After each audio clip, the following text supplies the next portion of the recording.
Welcome to the Registered Investment Advisor Podcast, where financial services marketing expert Seth Greene interviews experts, executives, and top producers to share can't-miss tips on how they successfully manage their financial service firms, grow their businesses, create great relationships, and influence the industry. And now, here's your host, Seth Greene. Welcome to the podcast. This is your host, Seth Greene. Today, I've got the good fortune to be interviewing Charlotte Dunford. She is a managing partner at Johns Creek Capital, a privately held investment firm concentrating on the acquisition, development, and management of value-add mobile home park communities nationwide to maximize investor returns and mitigate risk through geographic diversity. Charlotte, thanks so much for joining us. Thanks so much for having me. Our pleasure. Let's go back in time a little bit. How'd you get started? So a little background story about me. I came to the United States when I was a 16-year-old to go to high school by myself. My parents never came with me. So I went to college here at Georgia Tech in the South, one of the top engineering schools. We call it MIT of the MIT of the South, or we like to call it the Georgia Tech. MIT is the Georgia Tech in the North. So, but I came to Tech for college, and right after college, I got my first job as a business analyst, and I started buying real estate because coming from communist China, you're actually not allowed to own your own personal property. It's all leased from the government for 70 years. So owning, properties has always been a dream, a passion of mine. There was a strong drive to owning property just to defy where I came from. So I started buying real estate using financing from my first job. But as you can imagine, after my first single family home and a duplex, it quickly pretty much maxed out my my ability to finance larger properties to the scale that matches the vision that I had. So I took a calculated risk, and based on the, with the, real estate experience that I had with my single family home and duplex, I quit my full-time job, took the job to launch my new venture with my business partner in the mobile home park industry. And now we have owned and operated 28 mobile home parks across the nation, mostly focused in the Midwest and the Southeast. Well, congratulations. That's one heck of a journey. I'm sure the longer version could probably be in a book somewhere if it isn't already. For sure. How did you arrive at mobile home parks as what you were going to invest in? Yeah, so when I started in 2020, actually late 2019, 2020, early 2020, it was mobile home parks was one of those long ignored asset classes that people are not paying so much attention to, like multifamily. So everybody knows about multifamily. Everybody knows about single family rentals. Those are super heated, saturated markets. So for me, one of the books that really left an impact on me was Peter Thiel's book called From Zero to One. It talks about the only one reason businesses fail is that they fail to escape competition. So where there's competition so fierce, they compete all the profits away. So which let me, introduced to mobile home parks, which was not so competitive. The market was not so saturated, and I was able to find over 10 cap rate deals in mobile home park space where I would not be able to in the multifamily space. Well, that is an excellent reason, and you've certainly made lemons out of what could be construed as lemonade. What are some of the misconceptions investors have about mobile home park development, and how do you overcome those? So yeah, we're actually in the mobile home value add. So we buy existing parks that's already been developed and then add value to it, and then reposition the mobile home park. So then obviously the stigma against mobile home parks is, the tenants, they're not welcomed, and then they're misunderstood. There are certainly some truth in those stigma, and there's certainly, certain type of parks and tenants you want to avoid, but that doesn't talk about the majority of mobile home park tenants. So mobile home park in a nutshell is a parking lot business. It provides a solution for the affordable housing crisis that's gotten worse and is really, really terrible right now in our nation.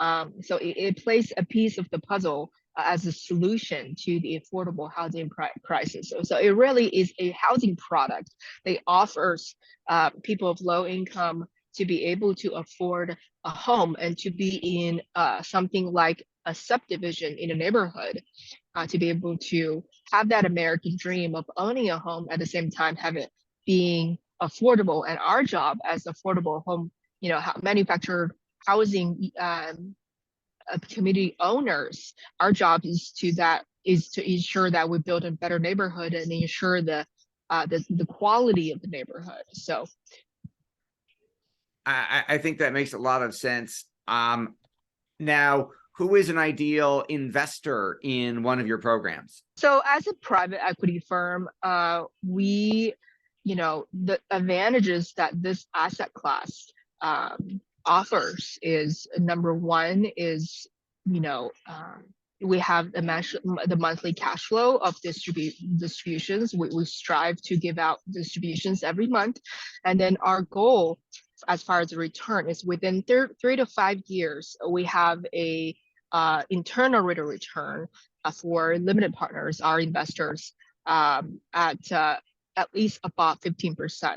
And equity multiple, the amount of time that you multiply your money, is 1.3 to 2. So give you an example, we actually completed full cycle June of last year. We held that park for a little bit less than 2 years, 22 months. So that one delivered on a limited partner level the internal rate of return of 20%, and the annualized return of 21%, and the equity multiple about 1.37. So that was less than 2 years. And so that's the kind of deal we're looking for. As far as the ideal investors, most of our investors are accredited. Accredited investors, according to the SEC regulations and definition, will be an individual with a net worth of over $1 million, or the past couple years of income of $200,000 or more. Or we have a lot of investors that who invested with us are what we call sophisticated investors, that you don't have the net worth or the income, but you do have the background or the sophistication in business, finance, real estate, that know you know what you're doing. That's really a lot set up to protect you. So I would say those are the two types of ideal investors for anyone who looking to grow their wealth. Obviously, as a private equity firm, with a high return comes the risk. So all investments have risk, a high degree of risk. So I would say definitely vet your partner, definitely, understand the deal, and get yourself educated before taking a step.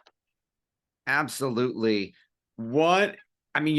The number, obviously we're not making a solicitation for investment on today's podcast. The returns that you're generating are very, very attractive. What is it? What type of value are you adding to, let's say, the mobile home park residents? Right. So there are different types of value add. Number one is to improve the neighborhood appeal, to improve the curb appeal. So that starts with a new sign of the mobile home park community. When you drive into a subdivision and the sign looks really terrible and there's no sign, for mobile home park is the same thing. You want to make sure that it feels like home, it feels like community. So you add a new sign to it, a cosmetic upgrades, adding new fencing to the park. So those are not expensive to do. And then they add tremendous value in a curb appeal perspective. Number two, you want to make sure that the roads are maintained.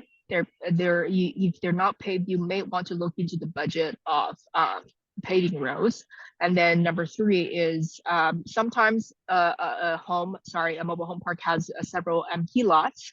With those empty lots, you can bring in newer homes to sell to new tenants, and then they're able to improve kind of the neighborhood, bringing in really good people for the neighborhood, and that gives the value to tenants. And we try to be advocates for the tenants, right? Especially during the eviction moratorium where everything was hard, tenants cannot pay their rent. And so we actually advocated for our tenants and apply for rental assistance program on their behalf, or help them, point them to the right direction. So that way that we're able to really improve collection and maintain our revenue. And so that's the value add. And as far as, that comes with increasing, a little bit of the lot rents, because they're really, really outdated. Lot rents are low to start with. So with those value at first, you add values to the tenants first. And then with that, tenants actually don't mind to pay a little more for a better service. How are you getting your opportunity in front of more accredited investors? So we have, as far as getting tractions with our accredited investors, we have our obvious referral network with our investors. Actually, the biggest source of our new investors comes from the referrals. People who have invested with us, like what we do, are satisfied with the returns. They talk to their friends, their family, their coworkers about our product and service and say, hey, are you interested? So that's the number one source. And then number two, obviously, going on podcasts, get ourselves in front of the right people and going to trade shows, doing presentations in front of the audience who might be interested to put ourselves out there. I would say those are the secondary biggest source. You've achieved so much success, not only for your investors, but improving the quality of lives of your tenants as well. What's your biggest challenge now? So biggest challenge is always, the devil is in the details, right? So it's always, in our day-to-day operations, we want to make sure that we have, we execute according to our systems, our processes to make sure that we have a perfect execution regarding our business plans. So the challenge is always, boots on the ground, working, put your head down and work hard and provide those services at a great quality for sure. Your passion is obvious. What do you like best about what you're doing? Well, what I like the best is that I'm helping two groups of people. One is our accredited investors to grow their wealth, and that leads to more freedom. And number two is to help our tenants to have a better standard of living in a good neighborhood, and that also achieves freedom. So that's really my favorite thing. And being an entrepreneur is a great challenge. It has many difficulties, but I think through those difficulties is where we reach success, and that's really exciting to me. That makes a lot of sense. For our folks watching and listening who want to learn more about all things Johns Creek, where is the best place for us to send them? Yeah, so the best way to reach us is to email us directly at info@johnscreekcapital.com. Just email us at info@johnscreekcapital.com, or you can go to our website at johnscreekcapital.com and there is a contact form there, but you can always just email us directly. All right. Well, this has been Seth Greene with Charlotte Dunford from Johns Creek Capital. Charlotte, thanks so much for joining us. Thank you so much. Thanks, everybody, for watching or listening. We'll talk to you or see you next time. 49 faces looked to him in triumph. Over the last 12 months, they had each taken turns and promoted his business for a week at a time, driving over $987,342 in revenue. What if you had a network of 50 centers of influence who promoted your business every week for a year? Grab your copy of the #1 Amazon best-selling book, The Ultimate Guide to Growing Your Business with a Podcast, at 33% off the Amazon price by going to ultimatepodcastbook.com. Again, that website for 33% off the Amazon price is ultimatepodcastbook.com.